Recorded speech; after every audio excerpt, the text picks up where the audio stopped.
This is the Good Neighbor Podcast, the place where local businesses and neighbors come together. Here's your host, Mike Murphy. Thank you, Charlie. Yes, I am Mike Murphy, host of the Good Neighbor Podcast.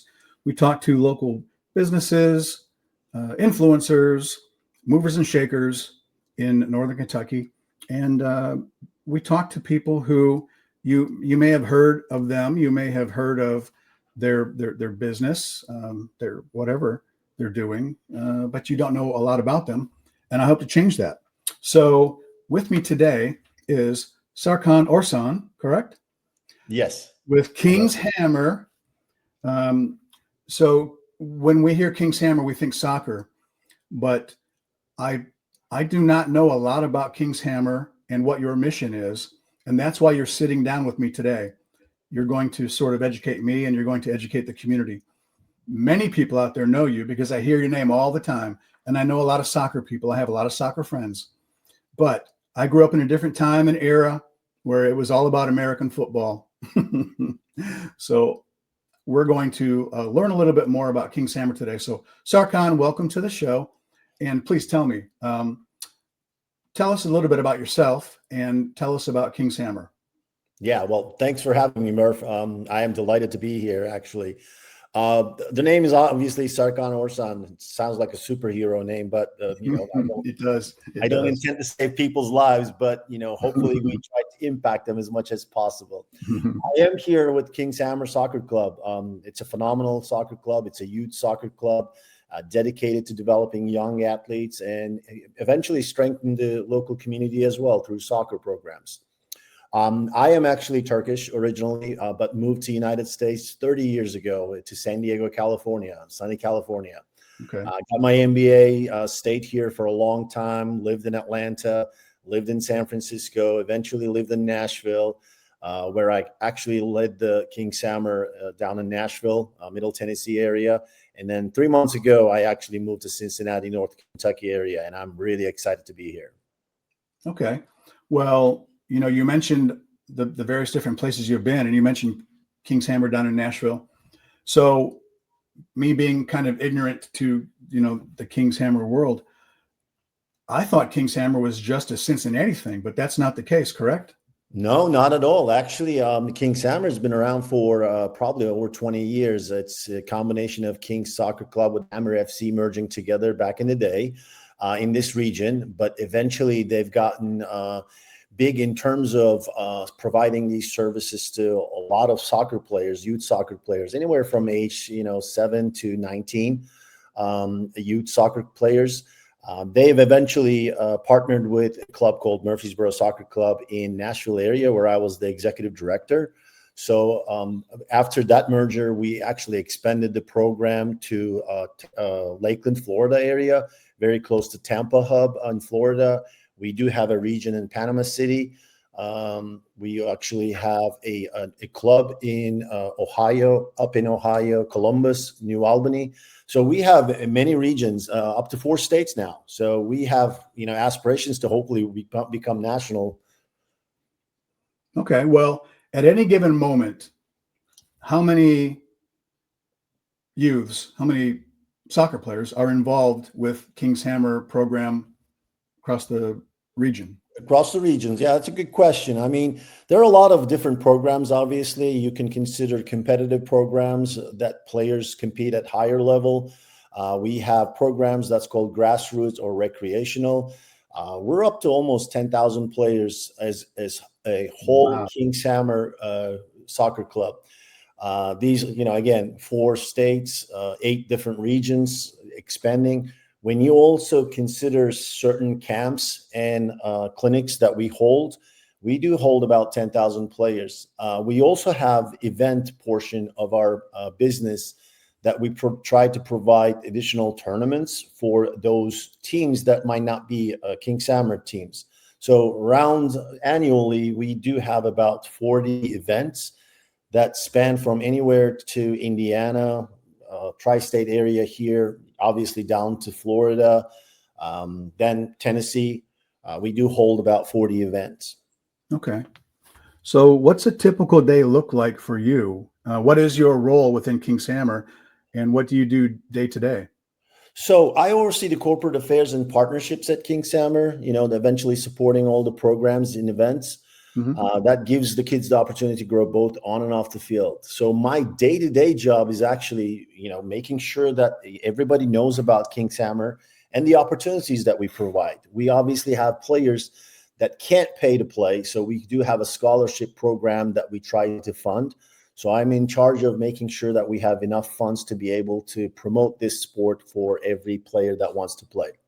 So at any given day, you can see me at the Chamber of Commerce trying to rub elbows with partners that would Mhm. like to support us, but in return, that we could support them as well. So, when we talk about sponsorships, I don't want people to think that we just, put their banner in and call it a day. We do really want to partner with them and tell their story too, because we really believe in the partnership that any type of opportunity that comes along, we want that brand to support us as much as we can support them. I mean, we do have a great network of parents. We have a great corporation that helps us achieve what we want to achieve. So whenever we talk about partnerships, it's through a collaboration.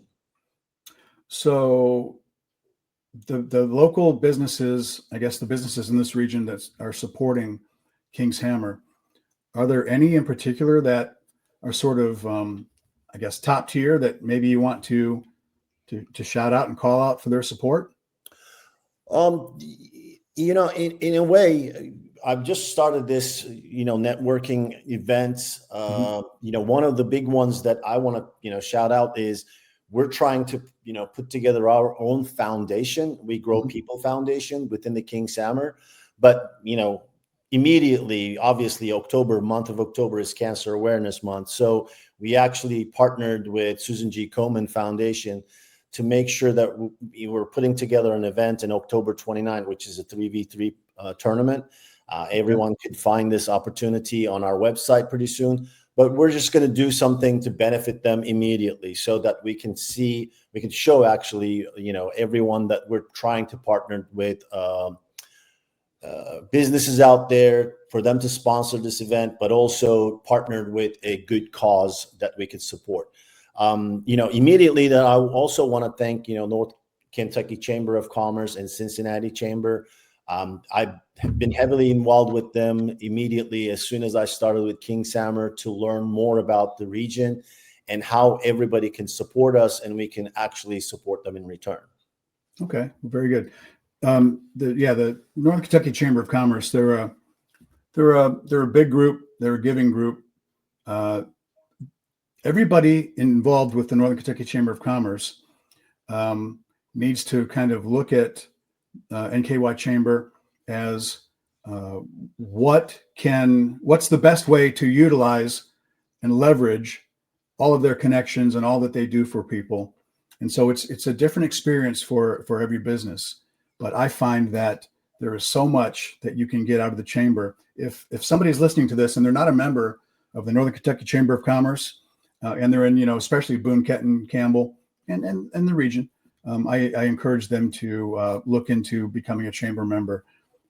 There's a lot of benefit there, so I'm sure you're getting some of that. Oh, absolutely. I highly recommend it. Lynn Abelin and Beth Ferrer has been a great supporter as soon as Mhm. I started with the chamber to, give me ideas how I could actually learn more about the community and how the community can support our, young athletes, but also how we can give back to the community as well. They have many events that are, pretty much free if you want to learn about the Yeah. chamber initially. And then if you want to invest and get more out of it, they certainly have a lot of opportunities. I Yeah. recently, attended their ambassador committee meetings, several meetings. I found it very valuable. Immediately, they put you in a situation where you can have a buddy that explains you a business, basically, that's been through the ambassador committee and through the chamber that gives us the opportunity to learn more. They really make it very easy for you to become not just a member, a citizen of the community. So I really enjoy that so far, and I will definitely continue to partner with them. So there's kind of our commercial for the Northern Kentucky Chamber of Commerce. This podcast is sponsored by Northern Kentucky Chamber of Commerce. Not really, but I guess it kind of is at this point. So what got you into soccer, you personally? I'm assuming growing up in Turkey as a young boy, that's kind of where this all began? Absolutely. I grew up playing soccer. I mean, when you're growing up in Europe, that's the main sport. I mean, 3.5 billion people watches World Cup. Yeah. So which is fantastic, because 2026 World Cup is right around the corner, and it's going to actually be held in US, Mexico, and Canada. So I encourage everyone to learn more, because this is going to be an amazing event. But yeah, I grew up playing soccer. I'm an avid Fenerbahce fan, which is a Yellow Canaries, basically their mascot. I grew up going to the games and, attended their academy program for a long time. But, being a person that grows up in Europe, your passion takes over immediately. Yeah. So anything that you do on a daily basis revolves around soccer, or football as they call it. Right. But, from young ages, obviously that taught me teamwork, discipline, and resilience. And, obviously that supported me to wanted to get my coaching license as a result. So I do have a U.S. Soccer Federation license, A license, and I do have a European soccer license. So I kind of used that, during my time in U.S. With the soccer clubs that I've probably led and was a part of. And eventually Kings Hammer, gave me that opportunity too. So I kind of have my MBA business background, and also my soccer knowledge that I get to implement on a day-to-day basis and support not just young athletes on the pitch, but off the pitch with these partnerships too. So it's deeply meaningful to me. Over the years, I've coached many players, and now seeing them succeed both and off the field also reinforces that, I'm probably doing what I really meant to do. So through the years, what has been your most memorable, your most rewarding, top of the list moment in your thus far soccer career? Murph, it would be very hard to pinpoint just one. One amazing fact is definitely, over the years, I taught so many soccer players on the pitch how to play this game, but also to understand, hey, you might not turn pro. This is also a venue for you to to understand that you could become a good citizen. Mm-hmm. You could understand how to be a good sportsman. You could understand how to be a good teammate. Yeah. So, having multiple players probably going to college as a result of their education, and also being a good student athlete, and, seeing them succeed in the world with the part of soccer in their life is an immense moment for me to think about. There are multiple players that I can, go back and look at it. The other one is obviously, one amazing moment for me was my son played soccer earlier. My son Devron played soccer earlier when he was 10, 12. But when he turned 13, he wanted to play American football. And he was a great running back for his youth club that he played for, and his school that he played for as a freshman, and then in high school as well. So another great moment is for me to be able to watch him experience and learn, and also teach me a different sport while executing and implementing what he learned from his coaches, and being successful at American football as a running back was an amazing feeling for me. So I get to watch that from time to time. He actually on his, I want to say his freshman year or maybe sophomore, that he actually had the touchdown that took his high school team to playoffs. So that was an amazing moment that I think he remembers. I remember framing the newspaper for him for his birthday. So a proud moment. Sports is probably more, those moments that I can recall that was impactful. Well, I love your answer that, it's tied to not just growth in the sport, but growth as a person, growth in life. I think that's a big part of sports. When you get to a certain level, you have no choice but to grow because you're part of something bigger than yourself, and you learn not just sports lessons but life lessons too. So Devron, where did he play his high school ball at? Forsyth. He was in Atlanta, North Atlanta, Forsyth County. Okay, yeah, good part of the country. Oh, absolutely. I lived in Atlanta for 15, almost 16 years. So good, definitely good memories there. Yeah. The only bad thing about Atlanta is the traffic. Oh, we don't speak about traffic. All right, we're just going to shut our mouths right now about that. We're not going to talk about it. So Yeah. we talked about Devron. What does family look like for you? What is family to you? So my parents still live in Turkey. Both Okay. my mom and dad lives in Turkey. Devron actually graduated, and he's a middle school teacher now. Wow. So Okay. he's in Atlanta. My wife is currently in Turkey because her son Efe is going to be finishing high school this year. So Okay. we have plans for them to join me later in the year, and hopefully when the immigration paperwork is handled. And Yep. it takes a while, but she goes back and forth, and she does the wife duties here, and then goes back and does the mom duties, and hopefully we'll be family, soon together back here. But I get to visit my parents, as much as I can.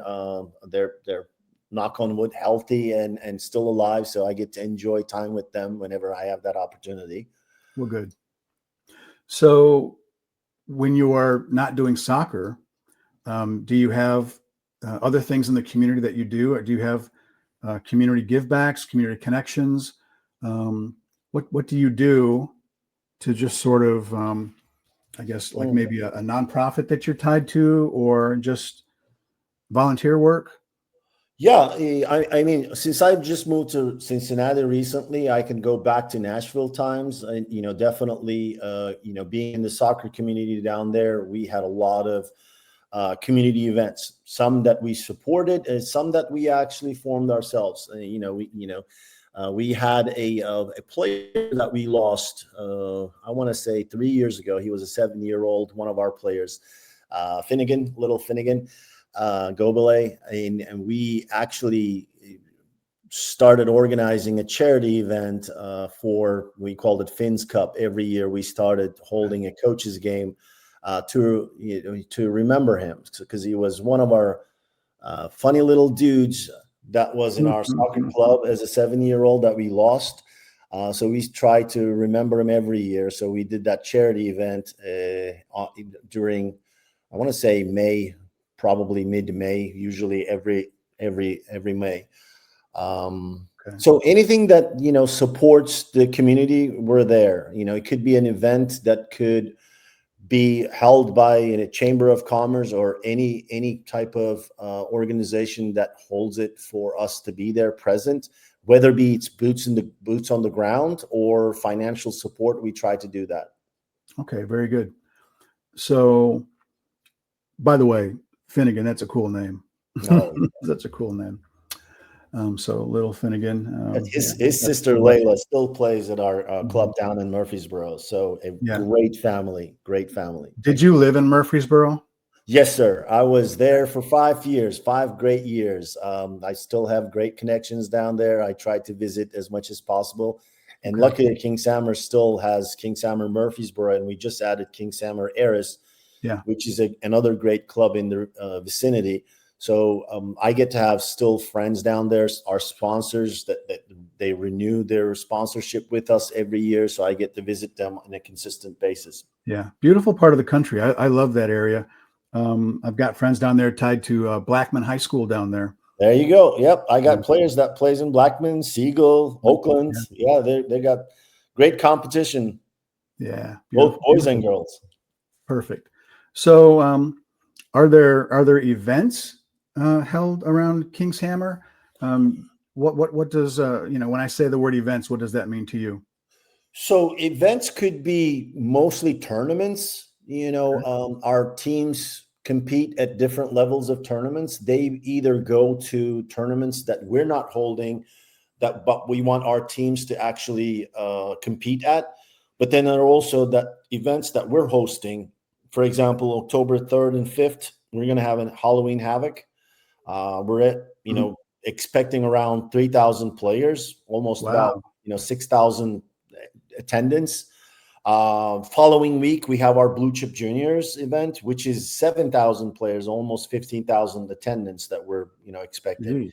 And then, like I said, October 29th, we're supporting Susan G. Komen with our Hammer Out Cancer 3v3 tournament at Warren County Sports Complex. That would be benefiting, again, Susan G. Komen Foundation. So, anywhere from events usually means obviously tournaments, but we also have events that's behind the scenes that could be workshops that is circled around our teams. It could be any type of activity that we're doing for them. Parent workshops, educational workshop, coaching workshops. If you go to our website, one big thing that you see is we try to inspire, encourage, and empower people. So that's our mission. We want to make sure anybody is involved with our club, either as a volunteer or at our events or working for us or playing for us. We want to be able to impact them as a citizen. So any type of activity that we can do, that could circle around workshops, that could circle around events, we want to give back to them as much as possible for being partnering with us. Well, with as many people as you have in the organization and all the lives you touch, it's a wonder that you can even keep track of all this stuff. So, very busy.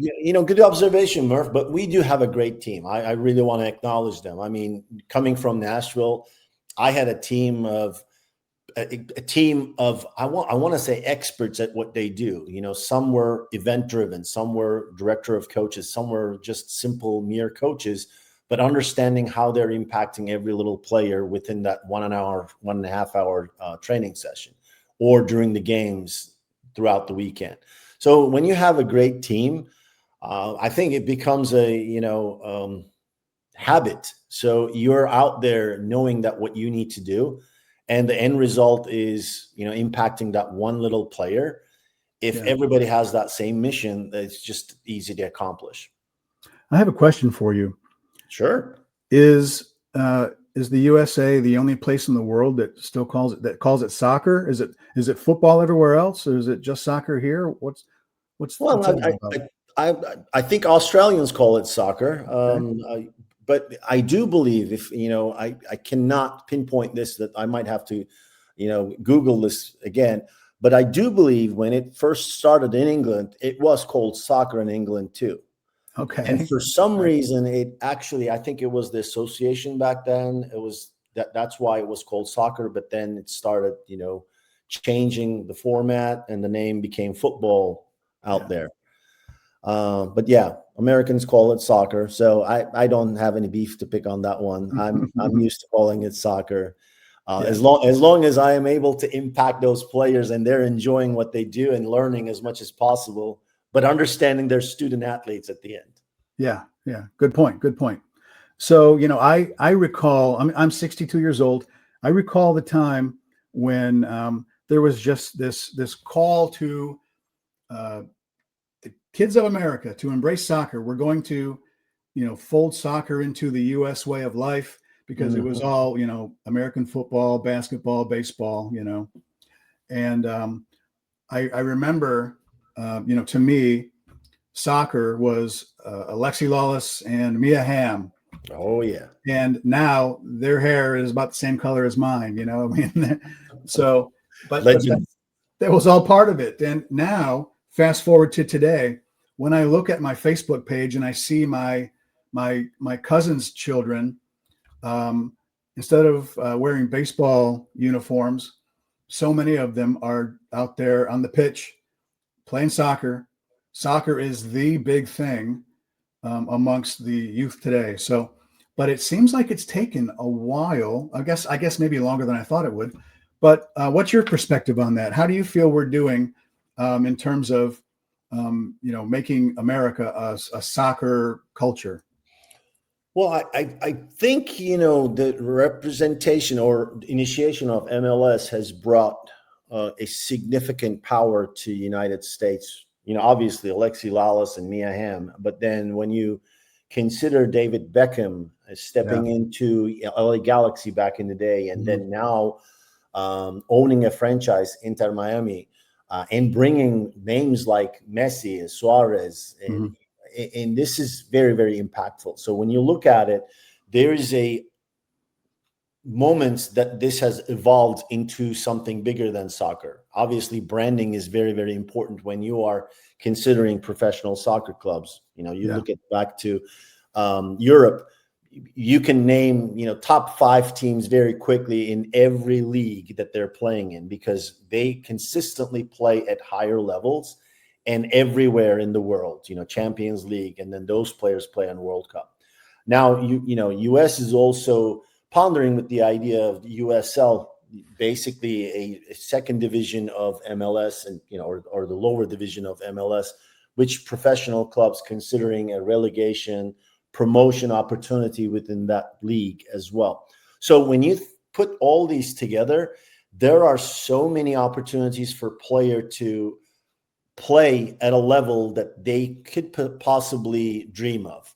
Younger players, you look at this younger players that are playing in King's Hammer. We have Girls Academy program that they are playing and competing in, and we have MLS Next program that they're competing in for boys.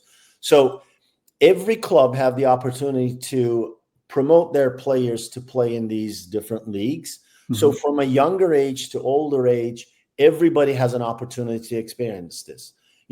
Obviously it comes at a cost too, because, when you consider all these tournaments that you might be traveling, or all these games, you can add gas money, hotel, all these additional fees.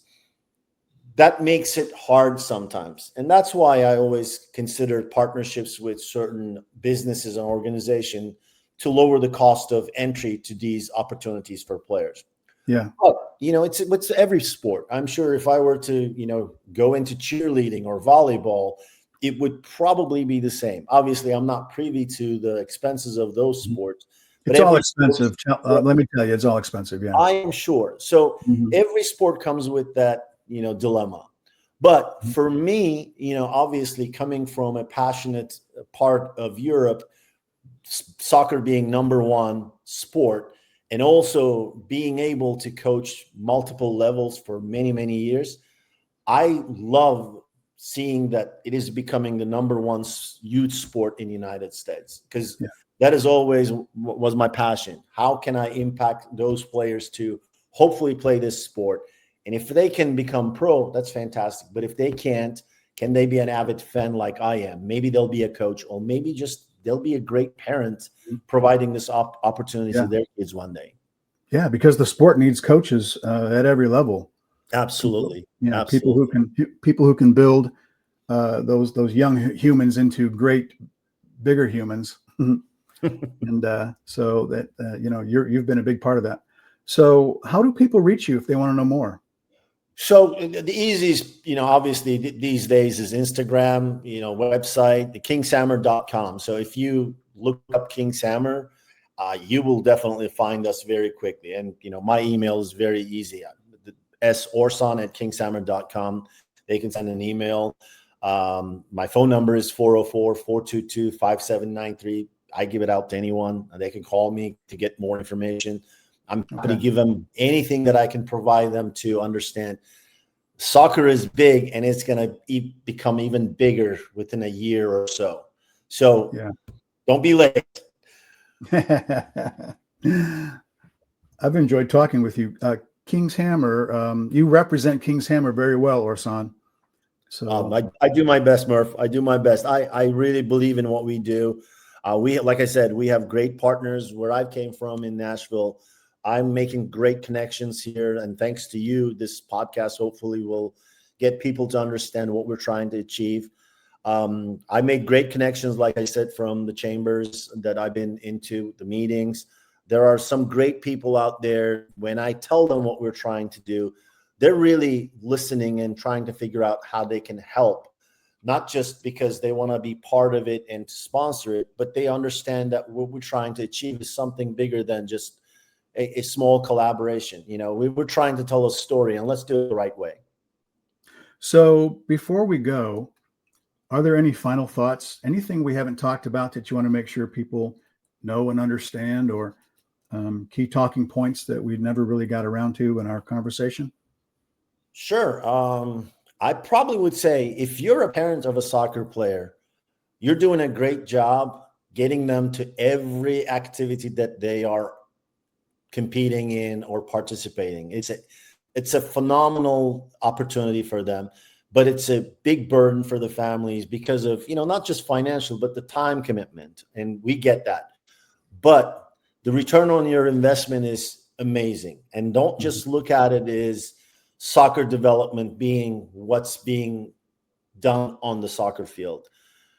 I've lived this for 25 years as a coach, as a executive on the sidelines, sometimes as a coach, sometimes as a parent. Like I said, my son is a school teacher. He did not want to play professional football, or he didn't want to pursue it in college. He wanted to do some academics. But the opportunity that he got to playing running back made him what he is. So parents, if your kids are participating in soccer, do look at it as a personal development. It's an amazing opportunity for them to become a good citizen in the future because they're participating in this. There will be moments they're going to fall. There will be moments they'll be benched, but this is part of life. This is how they get to learn how to pursue, how to be more successful. And I think any soccer club or any sporting club teaches them this opportunity, then I think you have the most valuable dollars in your pocket that you cannot achieve in the future. That's what I think. Well said, Orsan. So, whenever I ask that question, what else do you have to say? I never know what somebody's going to say, but that was a great use of the time. Well, hopefully we can all do it. I do remember moments, like I said, we had so many little discussions with my son, Devron, trying to figure out which sport was the hardest to play. Was it soccer or football? And we never agreed on that. But whatever he's done today, it's part of what he's done back then. Well, I get exhausted watching soccer, so I think soccer's got to be a tough sport to play. The conditioning part of it, but that's what coaches are for. So, all right, brother.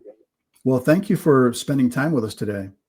Well, Murph, this was amazing. Thank you for giving me the opportunity. Definitely, like I said, if we're able to tell a story and more people are able to do these kind of podcasts, you guys are giving them that opportunity. So we really appreciate that. Yeah.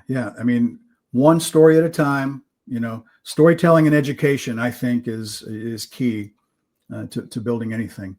So we've tried to do our part today, and thank you for being part of it.